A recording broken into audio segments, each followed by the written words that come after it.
naturopath and a biological medicine doc, and I had a medical spa in North Idaho for a number of years before I actually found out about this particular ionized water. And so in my medical practice, I did all kinds of testing on my patients. And when I found this particular water ionizer, back in the days when I started, when I was a distributor with the NAGIC, the first machine that I bought was actually a DX. It wasn't even a DX2, it was the DX. How many of you have been around so long that there were only DXs available? Yeah, there's just a couple of us. I told somebody a long time ago that if you kind of figured out if you compared how long I've been in a NAGIC or been with this technology to dog years, I'd be super old, right? So I actually found out about this technology in January of 2005 and bought a machine right away. And because I'd been doing all these biological medicine tests with folks, as soon as I bought my machine, I took it home. I made arrangements to test 10 of my patients that were 60 years and older. And I'll kind of give you an overview of why I did that. Back in the day that I bought my machine, we had this policy that you could return your machine after 30 days for all your money back with no questions asked. Well, I had had such a remarkable experience when I drank the water that I had to buy it, and I had to figure out why it was working. So I wanted to use all of these people who were over 60, because as you age, it gets harder and harder to make shifts in your health. And so I thought, well, I'm just going to really give this thing a run for its money. And at the end of 30 days, if I don't see anything, I'm just going to return it, right? So I got these folks in, and I didn't know. Nobody could tell me how much water are people supposed to drink, what kind of, what are we supposed to do? So I just started checking. Because as I explained to some of you yesterday, my mind kind of works like a 3-year-old's mind. If any of you have ever had a 3-year-old or been around a 3-year-old, you know that their favorite question is why. And so I am always asking why. And if that's true, then why is that true? And if that's true, then why is that true? And so I had so many whys, I just decided that I was going to get some folks and start testing them. So I'm going to show you in just a second here some test results that I got early on with that DX machine that caused me to keep asking why. Now, I'm going to give you a little bit of background and let you know that one of my patients that didn't participate in this study because she'd already moved away, but when she came to see me, she was sent to me by a holistic MD in Spokane, Washington, who gave me the best compliment. He told me that when he had done everything he knew to do with his patients and he was still left scratching his head, he sent them to me and they always got better. So he sent me Lori, because Lori was 23 years old, and through this biological testing that I did, we were able to understand that her biological age, her chronological age was 23, but her biological age was 84. So doctors had only given her 6 months left to live, but they didn't know why she was sick. They had no idea. They just knew that she was declining at such a rapid rate. So that makes sense, right? The biological age is how old the organs in your body are. And so that biological age was 84 years old on a 23-year-old young woman. And we worked really hard with Lori, my staff and I, at my clinic, my medical spa in Coeur d'Alene, Idaho. We worked with her for 4 years. For 4 years, almost every day, for 4 years. We worked hard, she worked hard, and at the end of 4 long years and lots of time and lots of money spent, her biological age and her chronological age matched at 27.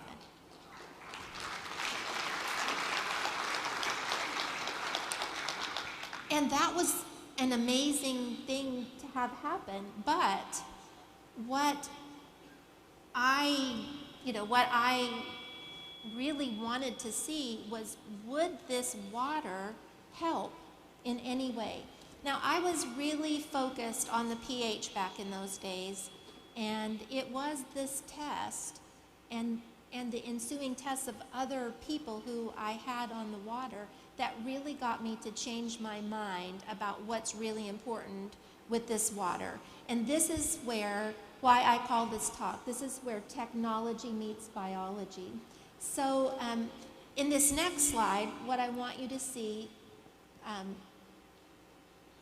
I don't know how I'm supposed to change slides here.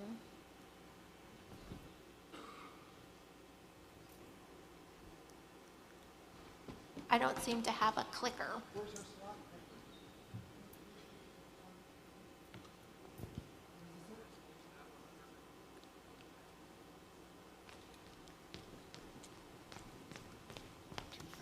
Okay. Oh, that. Okay, well, that's backwards. How do we get this to work? You got No. Just push it on. Pardon me? Green button. There's a green green button. button. Oh my gosh, technology. Technology's meeting Dr. Parker, and they're not really actually meshing too well this morning, right? So, sorry about that, folks. So here we go. Here is this test. Now, there's a lot of stuff on here you won't really be able to understand, and that's okay, but I want you to look right up here at this physical age and biological age, because I want to show you what happened to my friend Bob when he started drinking the water from that machine back in 2005, and it was a DX machine. So here we go. Bob's physical age at the time was 71, but his biological age was 103. So chronologically, he's just 71, but his biological age is 103. Now, Bob had been a patient of mine for a long time, and he'd already done so many things to enhance his health. So he was no stranger to eating well and getting some exercise, and he looked pretty good, but as you can see, he was pretty old internally. Now remember, I told you I didn't have any idea how to share the water. I didn't have any idea how much water people should drink. I didn't know any of that. So I just had people come over every day and get a gallon of water and told them to drink as much of it as they could, right? So I tested him for the first time on March 10th, and he drank. So what he did was come in having fasted for 12 hours. And he brought me his first morning's urine specimen. I took a saliva sample, I took a blood sample, and I ran it through this little machine called quantitative fluid analysis. And it spit out this information. And this is where all this comes from. So you can see on the 10th of March, his biological age was 103. He got his first gallon of water that day. He drank that water for 7 days. And then on the night of the 7th day, he started his 12-hour fast, came in on the 8th day. I took the test on the 18th, and look what happened to his biological age. It dropped from 103 to 97. That was amazing. That was amazing. Because back when in the days when all my patients and Lori and if we saw after a 3-week juice fast, all kinds of treatments, several $1,000s of time, energy, and effort, if we saw a 2 to 5 year drop after 3 weeks of intense treatment, we were partying, we were yoo-hooing all around the room. Look what happened. All he did is change his water. He just changed his water, and he lost how many years? How many years did you see right there? 7, actually, right? 7 years, right? Virtually 1 year for every day he drank the water. That's incredible. That was incredible. But I had no idea why. I still didn't know why. And my brain just kept studying and thinking and studying and thinking. And about 6 months into all of the studying and looking at Old Tests and New Tests and Old Tests and New Tests, the light bulb went off in my brain and I said, oh my gosh, I think I finally got it. I think I finally got it. So I was in Ireland a couple of months ago, and the last time I checked Google, I had about 10 or 20,000 Google hits on my name. And so it'd been a few years since I checked. So I asked one of the guys in Ireland to check and see what my what my Google hits were. I was thinking maybe I'm up to 50,000 now. It's over 5,500,000 hits now. And the interesting thing is that back in 2005, when I started uncovering what I'm about to tell you, is that nobody was talking about oxidation. Nobody was talking about the link between oxidation and health or ill health. But since I started talking about oxidation, it seemed like the whole world started to uncover this idea that oxidation was actually behind all this whole trio of destruction. That oxidation actually is linked to dehydration, which is linked to inflammation. So I am so fortunate to be talking right after Dr. Allen, because she already outlined so many points that I don't have to make. She already let you know that almost every disease is somehow linked to this trio of destruction of oxidation, dehydration, and inflammation. And so many of you might have already seen this illustration in some of the booklets that are out at 6A Tools, but you can see that virtually every disease process from the brain to the eyes to the heart to kidneys and lungs and blood vessels and skin and the immune system and joints and multi-organ dysfunctions, that all of those have a component of oxidation. And then we will also, so if you just do a Google search and you put in Alzheimer's and oxidation, or chronic kidney disease and oxidation, or Lyme's disease and oxidation, you will see that there have been clinical trial studies that link these things together. And then if you also look and do that same Google search and put in dehydration, you'll see lots of connections. And if you do that same search with inflammation, you'll see lots of other studies. So what I want to talk to you about today is this, that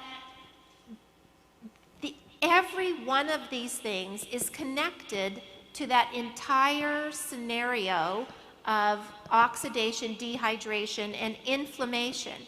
And that if you were to go to a doctor and fill out that paperwork, when you're a new patient and you do that family history and you have to check all those boxes to say who had what in your family history, then those doctors would tell you that if you have a family history of cancer or heart disease or glaucoma or depression or dementia, that you're in line to have that as well. Anybody ever hear that, right? So remember just a couple of months ago, the big sensation that happened that came out when Angelina Jolie decided to prophylactically remove both of her breasts because of the cancer gene, right? I am here to tell you something. I am here to tell you that your DNA is not your destiny.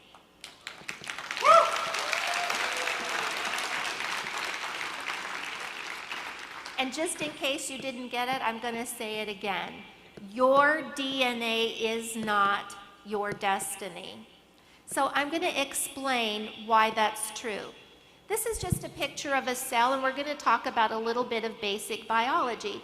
You have about 100 trillion cells in your body, and each of those cells has a few things in common.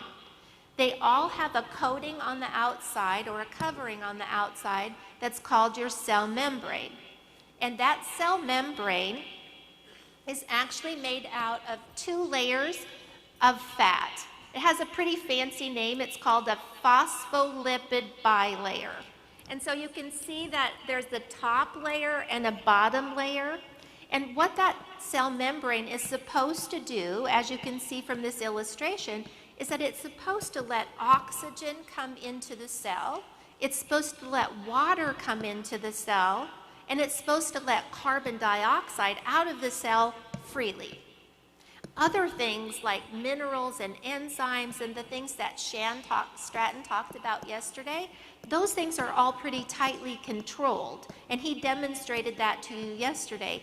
But water, oxygen, and carbon dioxide are supposed to freely come in and out because the water coming into the cell actually balances the pH.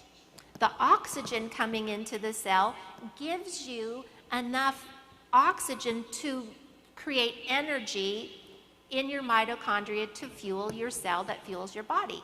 And as that's happening, as these cellular things are happening inside the cell, it produces acid waste like carbon dioxide, and so that needs to come back out of the cell freely. So I want to explain how this whole process can get kind of fouled up by oxidation. So some of you may or may not know that a free radical is just a healthy, normal atom or molecule that has now had something happen to it and it lost an electron. So you can see here that that's just an oxygen atom, and in nature loves paired electrons. Nature loves everything to be in balance, and so it loves paired electrons. And you can see in this atom of oxygen, there used to be 4 pairs of electrons, but something happened and this one electron got kicked out of orbit, and now this, what was a healthy, life-giving oxygen atom, became a free radical.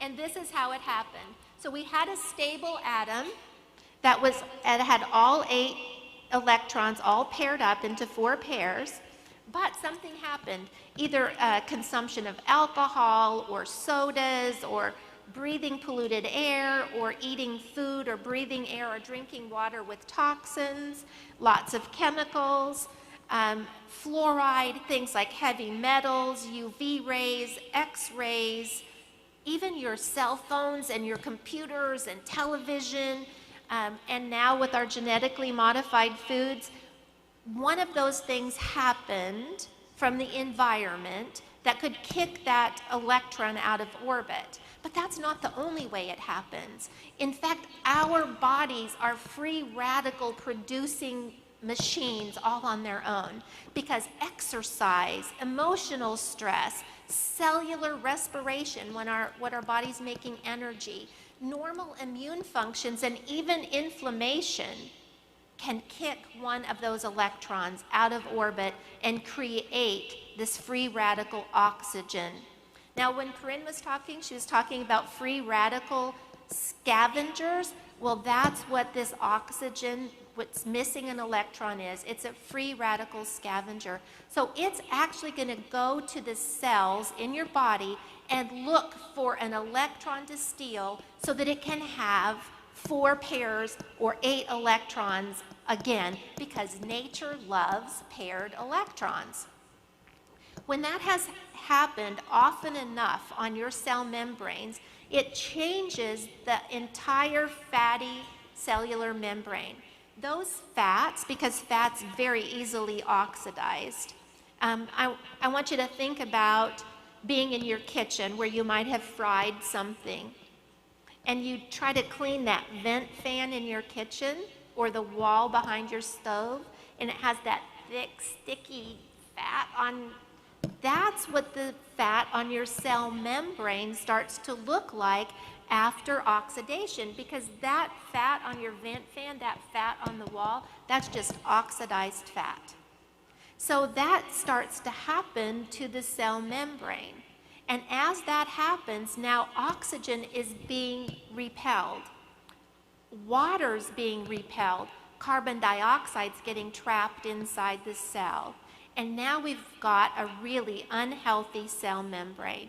Because as the cell membrane becomes oxidized, it becomes oxygen deprived, it becomes water deficient or dehydrated, and as that dehydration happens, the acids are concentrating inside the cell and upsetting the cellular pH of that particular tissue.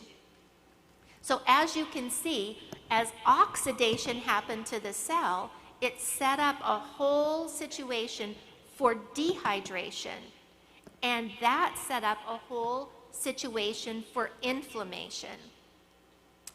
Now, as we pointed out, every single one of these disease processes or illnesses are related back to oxidation, dehydration, and inflammation. How many of you have ever read the book Your Body's Many Cries for Water, or You're Not Sick, You're Thirsty? All talking about how disease processes are connected to dehydration. How many of you have ever gotten a cut or a sore and you had inflammation, that red, puffy something all around it, right? So we're all familiar with that. And how many of you have heard the word antioxidant in your lifetime, right? Unless you were living under a rock in the last 5 or 6 years, you've heard of antioxidants. But what is an antioxidant? An antioxidant is just something that works against oxidation. So I want to show you how this cycle of oxidation, dehydration, and inflammation actually impacts your body. And then later, we're going to get to how antioxidants can reverse that. So here we go. We're going to start at the top of this illustration. And so your immune system, in order to protect you, so let's just pretend that you got a cut or a scrape, right? And so now your skin, this protective covering, has an opening to the outside world. And so your immune system immediately initiates an inflammatory response. That's our first response for healing, is for your body to send all kinds of oxidizers to that area to destroy the microbes that are trying to get in, the bacteria, the viruses, the fungus, trying to destroy all those microbes and to take away any dead tissue. And that's the purpose of inflammation. Now, as those free radicals come in to cause that inflammatory response and to destroy those microbes and to take away that necrotic tissue, what it does is cause damage to the tissues around the cut. So how your body normally works is once it's sent in all those nasty oxidizers to kill all that bacteria, to take away all those dead cells, then your body's supposed to send in lots of antioxidants in the form of glutathione that we produce inside of our bodies. It's supposed to send in superoxide dismutase, or SOD. It's another one of the antioxidants our bodies make, and it's going to send those antioxidants in to clean up all the damage that was caused by that inflammation. Now remember, because we are so bombarded, and I think I forgot to tell you this, and this is so important. Those 100 trillion cells you have in your body, every single one of them is bombarded by hits from free radicals, by 10,000 free radicals every day. Do that math. That's a huge number. 100 trillion cells, each one of them bombarded every day by 10,000 free radicals that come from the environment or come from inside of our body. Now, because of that, we've already diminished the amount of antioxidants that our bodies can manufacture. And so now what we've set up in this whole inflammatory stage is that now we've got this damage to the surrounding tissue, and our body needs to send out antioxidants, but we don't have enough. We don't have enough antioxidants. So this whole process of inflammation creates that oxidation in the surrounding tissues. That oxidation is going to set up a situation to those cell membranes right around that cut or injury that causes dehydration. That dehydration is going to concentrate the acid waste inside the cell until that cell becomes so unhealthy that your body looks at it as an unhealthy cell, and so your body mounts a new defense against that unhealthy cell and sends more inflammation to the area, another inflammatory response.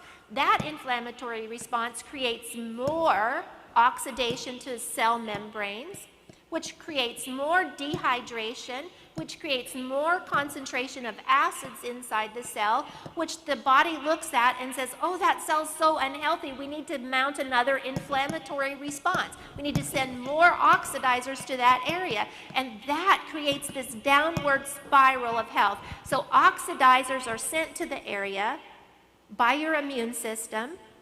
That creates more oxidation to the cell membranes. That creates more dehydration. That dehydration creates more inflammation.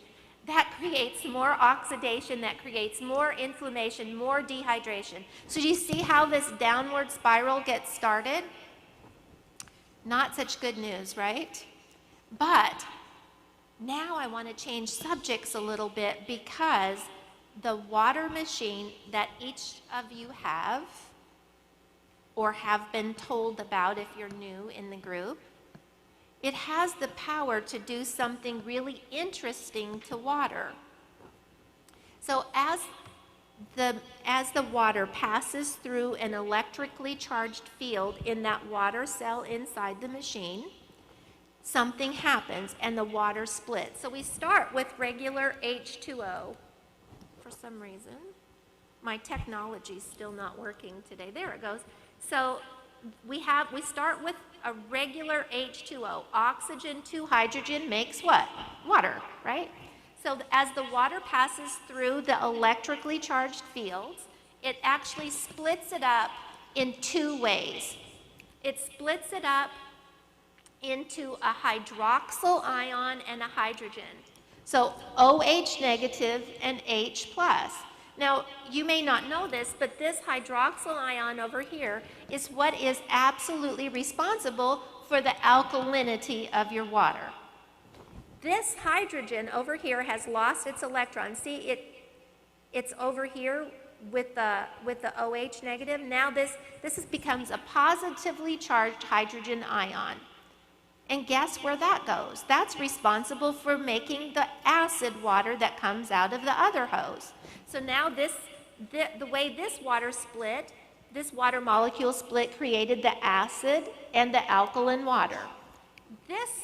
But there are other ways that water splits. And here's another example of it. So over here, down at the bottom, you have an oxygen. The water split into creating just an oxygen atom and a hydrogen molecule, two hydrogens over here. Now this is where the magic comes in, as I have uncovered in some of my research. So here comes the magic.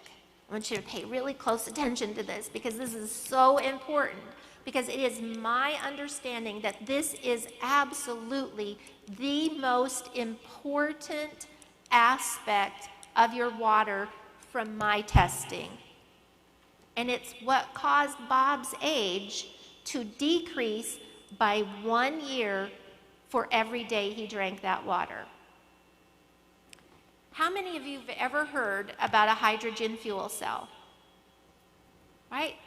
Well, so what I want to explain to you is that your water machine works a lot like a hydrogen fuel cell. You remember one of the really great things about Enagic's technology is that it has, the SD501 has 7 big plates, And what are they coated with? Platinum. They're titanium coats that are plates that are coated with platinum. And this is how the magic happens. When those hydrogen molecules come in contact with that platinum, they freely give up their electrons. Now, in a hydrogen fuel cell works exactly the same way. In a hydrogen fuel cell, when the hydrogen comes in contact with the platinum and they give up their electrons, those electrons go down a little wire and create electricity. In ionized water, those little electrons are included in the alkaline water, creating quite an interesting phenomenon. Because what was that? It creates this free electron. And what was that free radical missing? An electron. So how could we make that free radical happy again and have paired electrons so that it would not cause oxidation by stealing electrons from your cells? What could we give it that would make it whole and happy again? An electron. So what if we could give that electron back by simply drinking a glass of water that was filled with free electrons? Does that sound like something that's interesting to you? Are you starting to see the connection between how this water acts like an antioxidant? We can't say the water's an antioxidant because it doesn't actually fit the scientific definition of an antioxidant. But what I have observed is that it acts like an amazing antioxidant because this is what it's doing. It's donating back that electron to that free radical and stopping the cycle of oxidation. Remember, it was that cycle of oxidation that set up this situation in anyone's body that could create any one of those diseases. Those diseases are all related to that beginning of oxidation that leads to what?